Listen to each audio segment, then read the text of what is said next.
The self is the driving force of the body until a fixed time. 1. The ego, nafs, both the life force that sustains the body and the driving energy behind its growth, regulates physiological functions, overseeing the integration of tissues, energy flow, and the essential processes that support development and vitality. Without this force, how would an organism recognize its own energy depletion?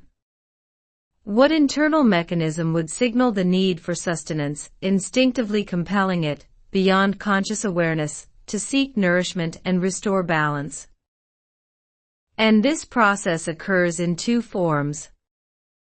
A. The essential ego, nafs lazimi.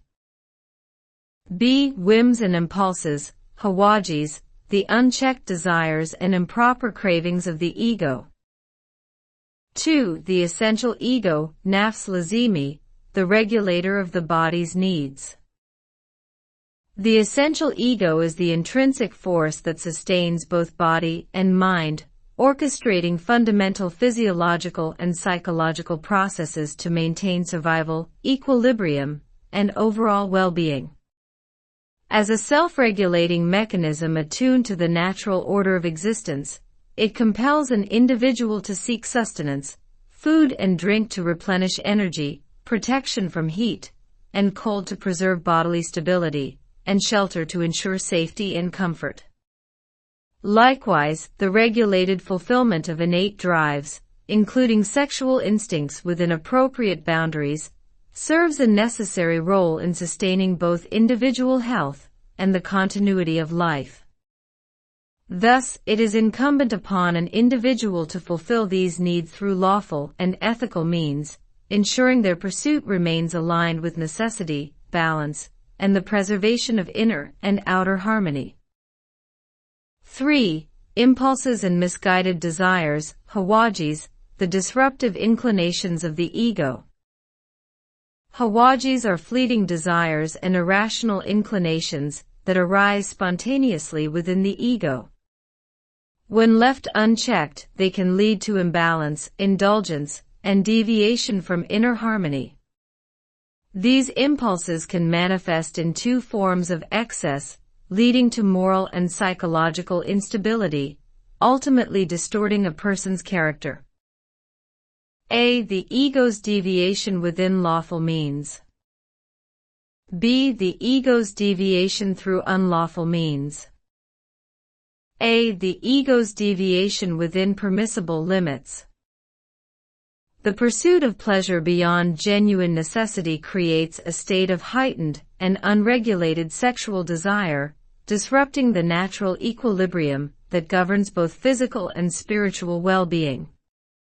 When gratification is sought without moderation, it weakens physical vitality, dulls the senses prematurely, and disturbs the emotional and cognitive stability essential for overall health.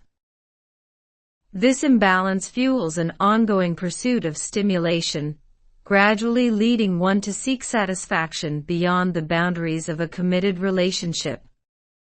What starts as indulgence within acceptable limits can escalate into a pattern of continuously chasing external gratification, often resulting in involvement with multiple partners in different contexts.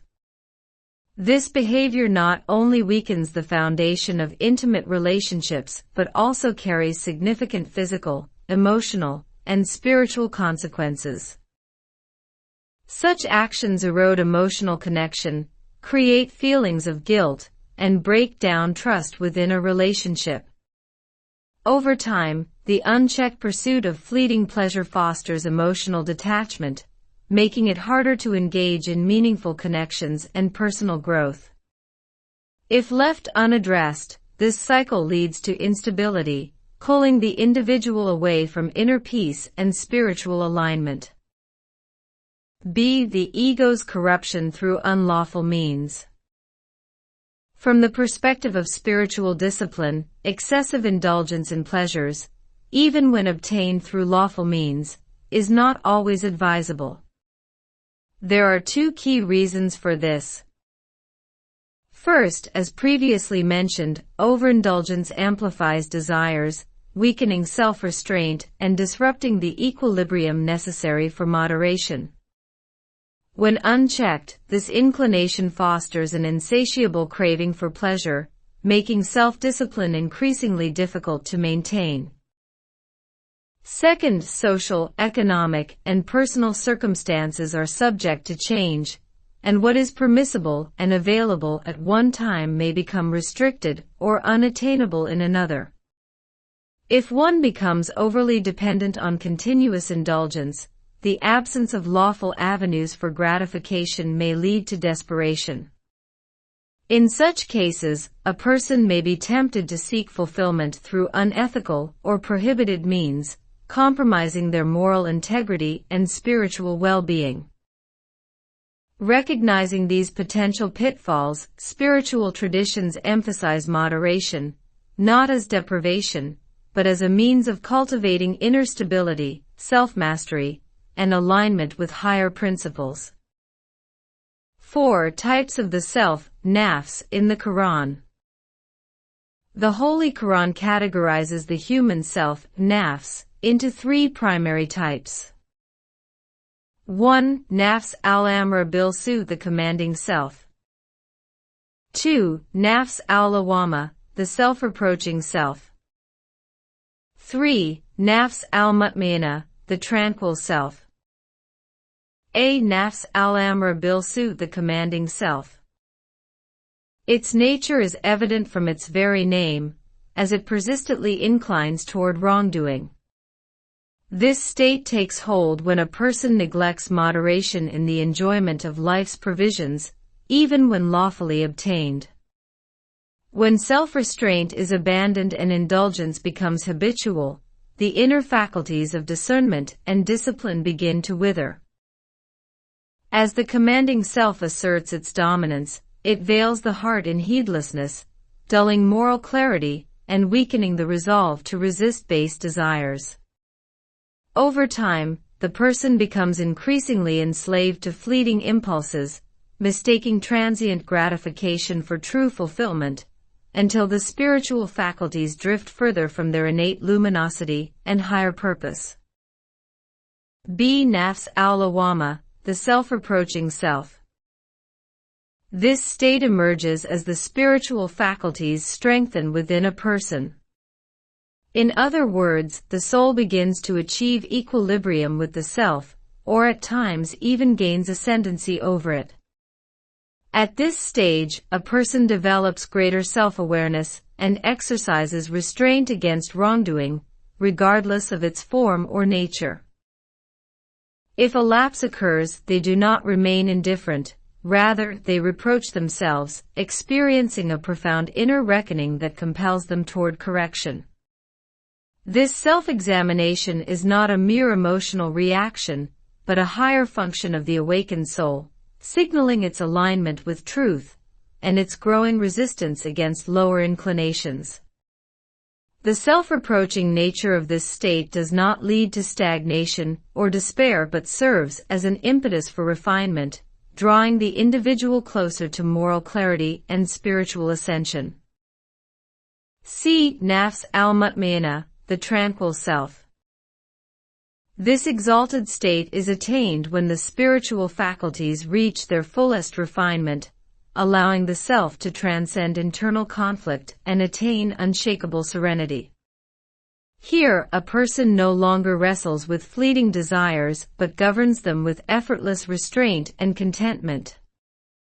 The lure of excessive indulgence or unworthy pursuits holds no sway, for the self has found fulfillment beyond material gratification. This journey is not static but an ever-expanding path, advancing in proportion to the aspiration and resolve of its bearer. It is a condition of profound equilibrium, where inner stillness is not momentary but enduring, and the self moves in harmony with its highest calling. 5. The essence of the human self.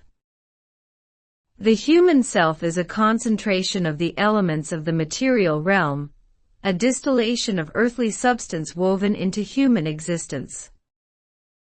6. The affirmation of the self. Whatever emerges from the earth, matures, and becomes usable by humans is intrinsically linked to the essence within the human body. Thus, humans are naturally drawn to consuming or utilizing what the earth produces, whether for sustenance, comfort, or desire. Even substances that are harsh, bitter, or potentially harmful, such as opium, chili, or tobacco, find their place in human consumption, reflecting the deep connection between the self and the material world from which it arises. A. The phase of the body's physical development through the self. This phase begins at birth and unfolds as the self orchestrates the body's growth, guiding it through the natural stages of physical maturation. Typically, this progression continues until the age of 30 to 40, when physiological development reaches its peak and enters a state of relative equilibrium. However, the exact duration and nature of this process vary, influenced by genetic inheritance, environmental conditions, nutrition, and overall well-being.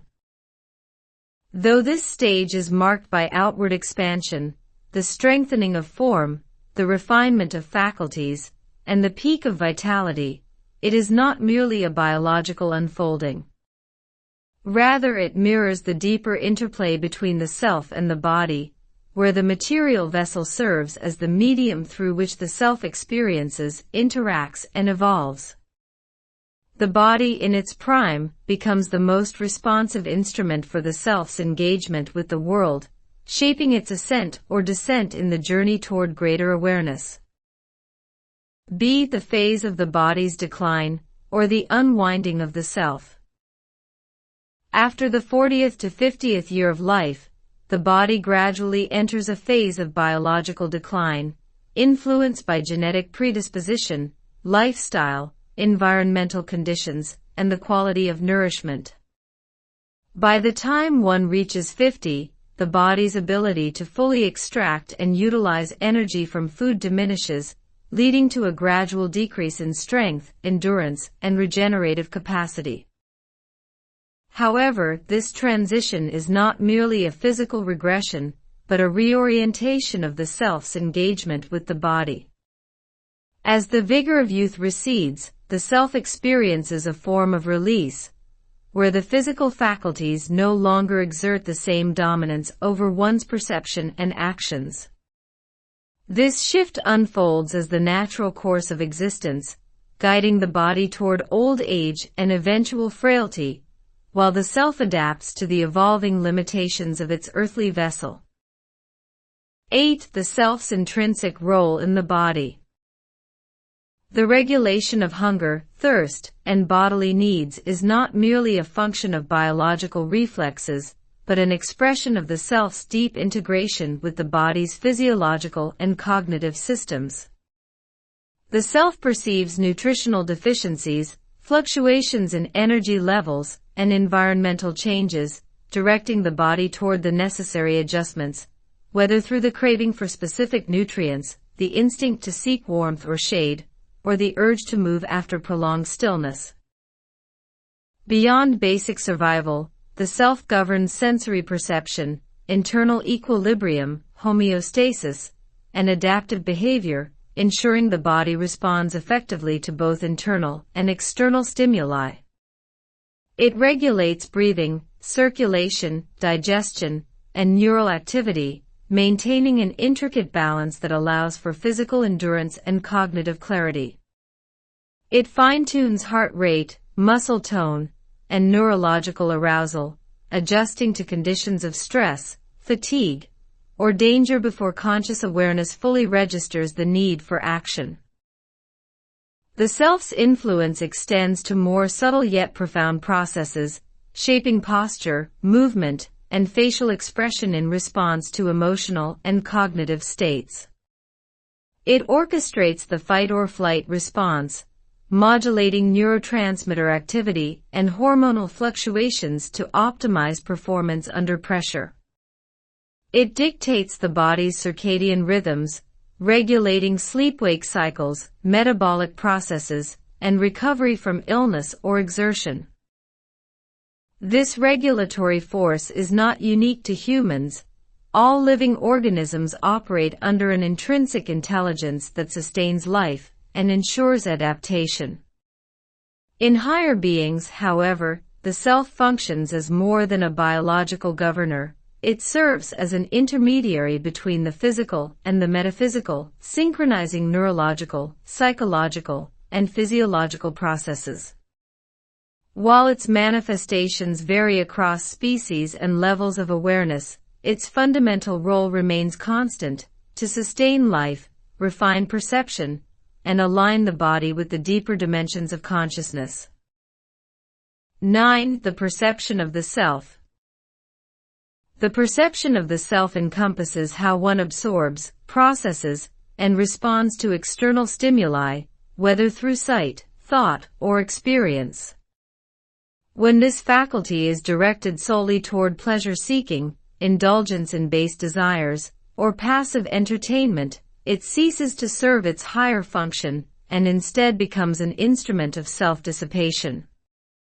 In such a state, the mind does not engage with meaning, introspection, or refinement, but rather drifts into frivolity and distraction, detaching the self from deeper awareness and diminishing its capacity for purposeful engagement with existence.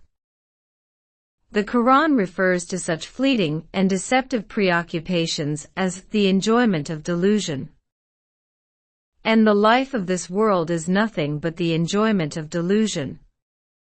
Surah Al-Imran 3:185. 10. The eye of the self.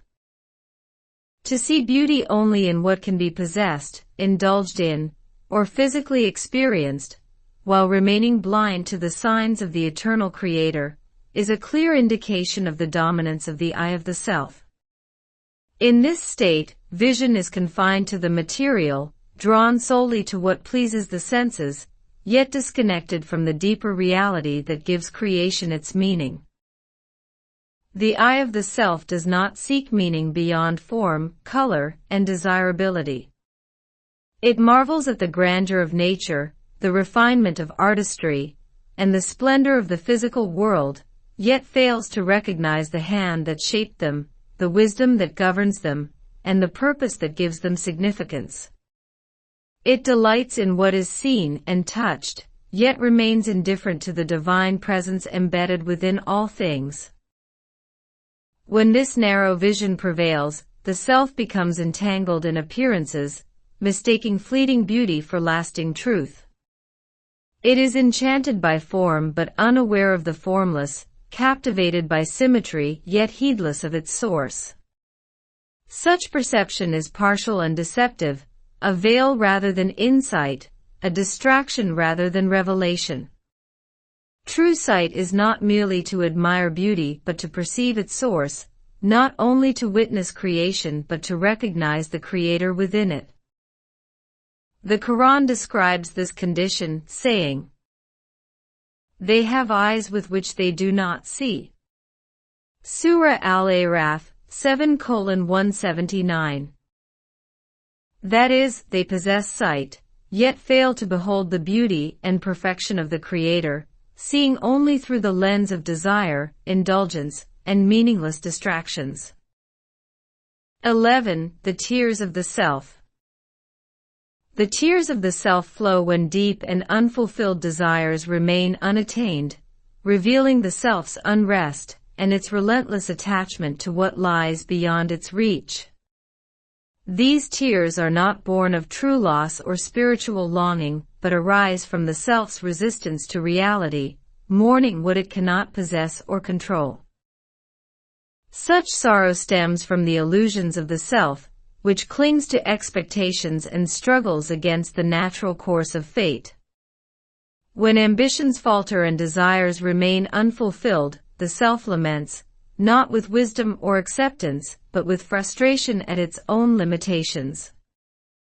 These tears, then, are not a sign of spiritual depth but an expression of the self's turmoil, a reflection of its reluctance to surrender to a greater wisdom that governs all things. 12. The ear of the self. The ear of the self does not listen to understand but to distort, misinterpret, and twist meaning. It takes clear and truthful speech and reshapes it into something distant from its intent, filtering words through bias, insecurity, or self-interest. Instead of receiving communication with sincerity, it seeks hidden motives, false implications, or personal validation, bending words to align with its own assumptions. This tendency breeds misjudgment, conflict, and distrust, as the self projects meanings that do not exist, hearing what it wants rather than what is said. It is not an act of listening but of manipulation, extracting unintended meanings, reinforcing preconceived notions, and turning dialogue into a source of division rather than understanding. The Quran warns against such tendencies, prohibiting unjust suspicion and unwarranted scrutiny, stating, "And do not spy, or be overly suspicious of others." Surah Al-Hujurat, 49:12. True listening requires clarity, humility, and an openness to truth, but the ear of the self thrives on distortion and self-deception, reducing words to instruments of doubt rather than insight. 13. The dwelling of the self in the body. The self has two primary dwellings within the human body. 1. The outer dwelling. 2. The inner dwelling. The outer dwelling of the self. The outer residence of the self is associated with the stomach and digestive system, as it is through these faculties that the self first experiences desire, indulgence, and material satisfaction.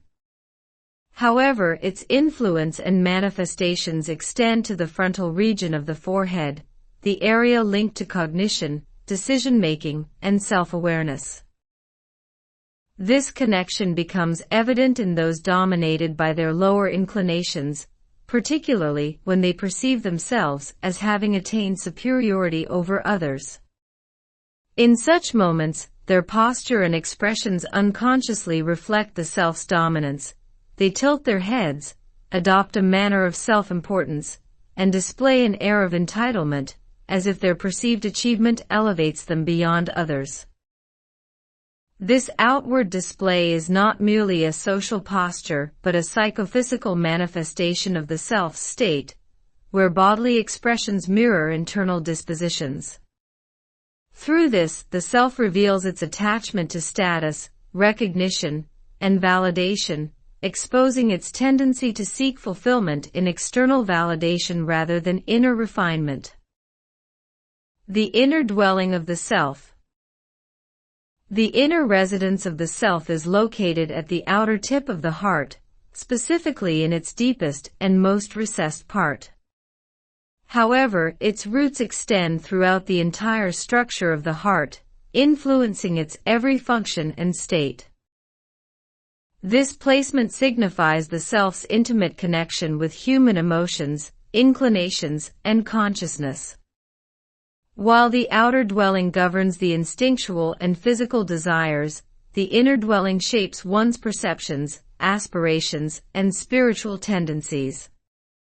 The self's influence spreads through the chambers of the heart, affecting how one experiences attachment, longing, fear, and love, either in alignment with higher awareness or in servitude to ego and illusion.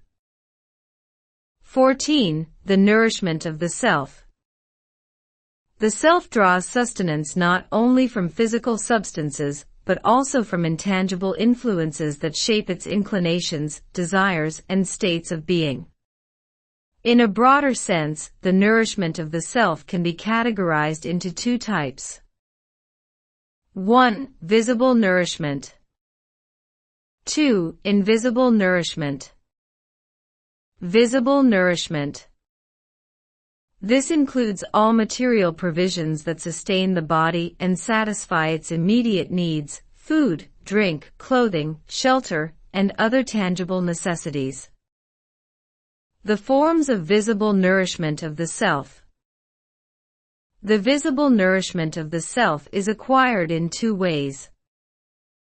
1. Lawful nourishment, conditional and permissible. 2. Unlawful nourishment, unrestricted and impermissible. Islamic teachings provide clear guidance on both forms, outlining their implications for the body, self, and spiritual well-being. 15. Lawful nourishment of the self, conditional and permissible. Lawful nourishment is that which is acquired through legitimate means and earned through honest and ethical work. It is consumed in moderation, fulfilling one's needs without indulgence in wastefulness or excess. 16. Unlawful nourishment of the self, unrestricted and impermissible. Unlawful nourishment arises when the commanding self, nafs al-amra, exerts dominance, driving a person toward recklessness, indulgence, and moral insensitivity. In this state, whether through heedlessness or conscious defiance, one disregards divine law and ethical principles, seeking only to satisfy desires without restraint or accountability. Detached from higher awareness, the self pursues gratification without consideration for justice, consequence, or balance. It does not distinguish between lawful and unlawful means, nor does it acknowledge the rights of others. Instead, it prioritizes immediate satisfaction, consuming excessively, impulsively, and without moderation. In this condition, the self is not nourished but engulfed in its own cravings, mistaking excess for fulfillment and indulgence for freedom. 17. Invisible nourishment of the self. The invisible nourishment of the self consists of the pursuit of selfish desires, indulgence in illicit cravings, and immersion in influences that reinforce the lower self's dominance. It can be classified into two types. A. Indulgence in prohibited actions and unethical desires. Engaging in acts forbidden by divine law and ethical principles, as well as pursuing ambitions that contradict moral integrity, serves as sustenance for the self's lower inclinations. B. The internal corruption of character. Traits such as envy, miserliness, resentment, arrogance, greed, and selfishness are among the invisible consumptions of the self. When these tendencies take root within the chambers of the heart, they weaken the core of divine unity in the heart and obscure the light of sincerity. The Quran refers to this condition as "in their hearts is a disease." Surah Al-Baqarah 2:10. 18. The consequences and effects of visible nourishment of the self. The effects of visible nourishment manifest in two ways. 1. Its outward impact on the physical body. 2. Its influence on the surge of desires. A. Outward effects of visible nourishment on the physical body.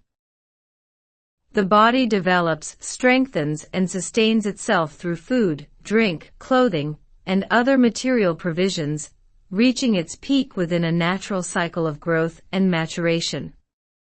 However, when an individual becomes overly attached to their physical strength, stature, or outward refinement, they may develop a sense of self-importance and pride, mistaking bodily form for intrinsic worth.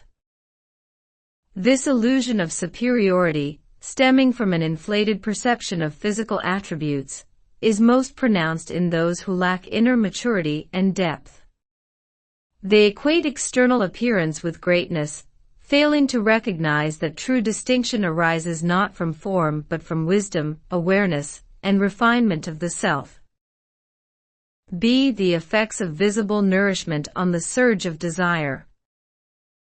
At its second stage, visible nourishment intensifies instinctual drives, particularly sexual impulses that emerge after puberty. When the self becomes governed by unchecked desire, it begins to override discernment and restraint, seeking gratification without regard for ethical or spiritual considerations. For those consumed by impulse and heedlessness, pleasure becomes the primary pursuit, leading to the erosion of self-control and the disregard of moral boundaries. In this state, the self confuses indulgence with fulfillment and craving with necessity, mistaking the satisfaction of desire for genuine freedom. 19. The consequences and effects of invisible nourishment of the self. When the self is nourished by unchecked ambition and illusion, it seeks power and influence not as a means of responsibility, but as tools for self-gratification. Consumed by arrogance and a distorted sense of superiority, it seeks to assert control over others, particularly those it perceives as weaker or less significant. Blinded by pride and self-deception, it equates domination with success and validation with worth, using status as a means of self-exaltation rather than service. In this state, the self disconnects from clarity and higher understanding, mistaking manipulation for mastery and self-importance for greatness. 20. The stages and ultimate evolution of the self.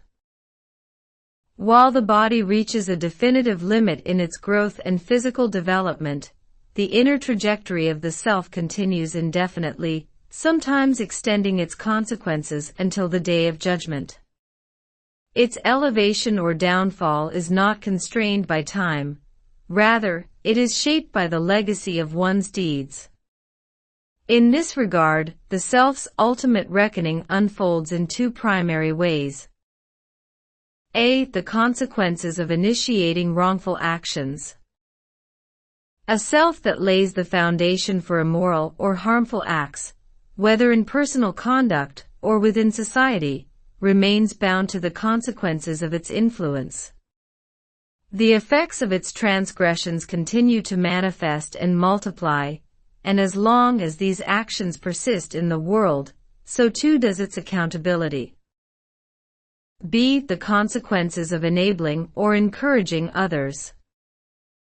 The self does not only bear the weight of its own misdeeds, but also carries the burden of guiding or compelling others toward wrongdoing. Whether through direct teaching, persuasion, or coercion, its influence extends beyond individual actions, weaving itself into the fabric of others' choices. Thus, its reckoning is not confined to its own sins, but extends to every consequence set in motion by its influence. 21. The evolution of the self after death. A. The continuation of consequences for harmful actions. As stated in the prophetic tradition, when a person establishes the foundation for wrongdoing, and others adopt and continue its practice, the originator remains accountable for its consequences. As long as the act persists, its burden multiplies, increasing in severity until the day of judgment, without diminishing the responsibility of those who follow it. B. The reversal of the self's course through repentance. The self's descent is not absolute, for the consequences of wrongful actions and transgressions can be mitigated or undone through sincere repentance. When one recognizes their wrongdoing, seeks forgiveness from God and those they have harmed, and makes a genuine effort to amend their ways, the weight of their past begins to lift.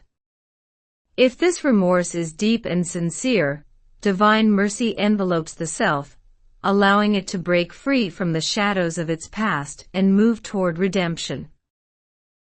22. The beginning of the self's development. The self's journey of growth typically begins in early childhood, shaped by upbringing, environment, and learned behaviors. As a person enters youth, the self expands in awareness and inclination, developing its tendencies, desires, and inner faculties. If circumstances allow, it continues to progress and transform throughout life, evolving until the final breath, moving in the direction one chooses and is capable of sustaining. 23. the primary faculties of sensory pleasure in the self. Two of the most significant faculties through which the self experiences sensory pleasure are present in every human being. 1. The sensory faculty of taste and consumption. 2. The sensory faculty of physical intimacy and pleasure. Both, whether in the experience of eating and drinking or in sensory fulfillment through intimacy, provide only a fleeting moment of pleasure, intense yet transient, often lasting no more than a brief instant. 24. The mouth as the gateway for the self's consumption.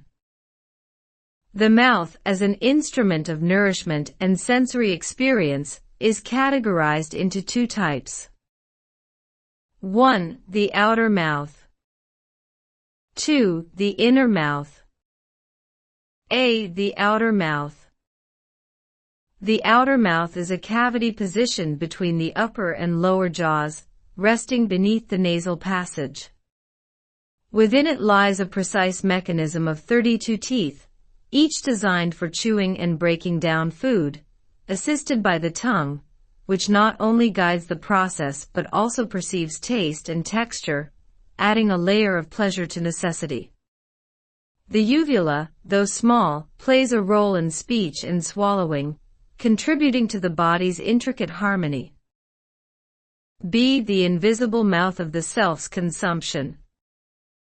Engagement in destructive behaviors unknowingly feeds the unseen cravings of the self, strengthening its grip and deepening its influence. Just as physical food sustains the body, these intangible indulgences nourish the lower self, making it more dominant and insatiable.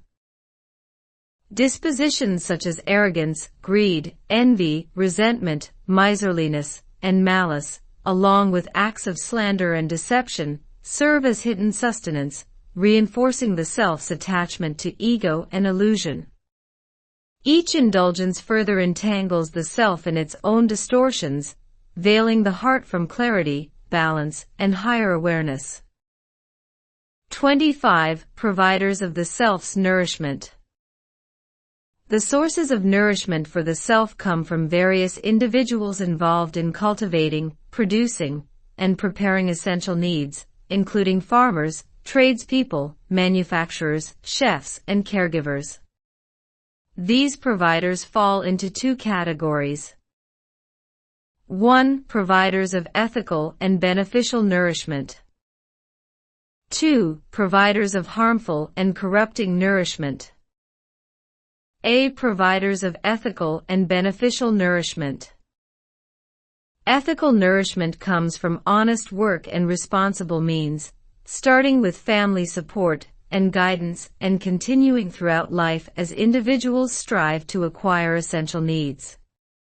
Whether through personal effort or external support, nourishment remains pure and beneficial as long as it does not come at the expense of others' rights. When obtained through fair and ethical labor, it sustains both physical well-being and inner balance, providing nourishment without moral compromise. B. Providers of harmful and corrupting nourishment. Harmful nourishment stems from those who create, market, or distribute substances and influences that degrade the self, such as addictive substances, exploitative media, and manipulative consumer culture. This includes anything that fuels destructive impulses, distorts perception, or promotes reckless indulgence. Unlike ethical nourishment, which fosters stability and growth, these influences disrupt clarity and moral direction, feeding the self's lower instincts and detaching it from awareness and purpose. 26. The allies of the self. The allies of the self include all human and jinn forces that lead individuals toward wrongdoing and transgression, using deception and temptation to pull them astray. Their influence is strongest during youth and moments of indulgence, when desires are heightened and discernment is weak. Exploiting inner weaknesses and urgent needs, they manipulate the ignorant, the vulnerable, and the impressionable, leading them further into misguidance. The most insidious among them are those who masquerade as friends, earning trust only to push others toward harm, often under the guise of companionship and amusement. These individuals fall into two categories. 1. Those who misguide others out of ignorance or carelessness. 2. Those who deliberately mislead for personal gain. 27. Those who misguide others out of ignorance or carelessness. Unlike those who intentionally deceive, others lead people astray not out of malice, but out of heedlessness. Through reckless speech, casual storytelling, or careless humor, they trivialize wrongdoing, treating corruption as entertainment and indulgence as mere amusement. They do not actively monitor or pressure their victims, nor do they ensure that their influence leads to action.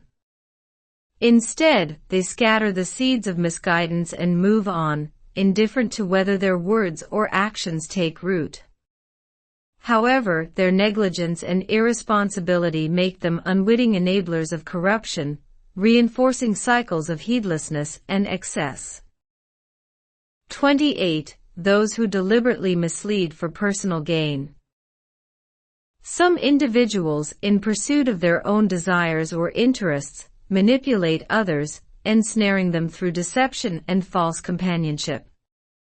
They do not merely engage in wrongdoing, they actively recruit others into it, using persuasion, coercion, or false promises to normalize harmful behavior. The most dangerous among them are those who pose as trusted friends, disguising their intentions and portraying transgression as harmless, clever, or even necessary. Worse still are those who do not relent until they have conditioned their victims into habitual wrongdoing, ensuring that sin becomes second nature. For such individuals, the weight of their misguidance does not end with their lives, it continues as long as their influence remains in the world. Their punishment multiplies with every act committed in their footsteps, binding them to the consequences of the corruption they have set into motion. 29. The face of those overcome by the self. A wild beast, yet far more dangerous. Deceptive and cunning, yet outwardly adorned in human appearance and mannerisms. This is the lowest manifestation of the self's defeat, where the essence of corruption overtakes the form of a human. Such individuals walk among society draped in the guise of civility, yet beneath their exterior lurks a semblance of the demonic. They embody the subtlest and most deceptive face of darkness, a human figure that houses the very essence of predatory destruction, hiding behind the mask of refinement and social grace. 30. The superiority and virtue of the human self over other beings. The excellence of the human self is revealed in two ways. 1. The gift of expansive intellect. Human beings, unlike other creatures, possess an unveiling intellect, granting them the ability to navigate both permissible and impermissible paths in fulfilling their needs. This heightened awareness allows them to act with precision and purpose, surpassing all other living beings in their capacity for choice, adaptation, and mastery over their environment. 2. The self as a vehicle for spiritual ascent. The sole pathway to divine proximity is through the tranquil self, nafs al-mutmainah.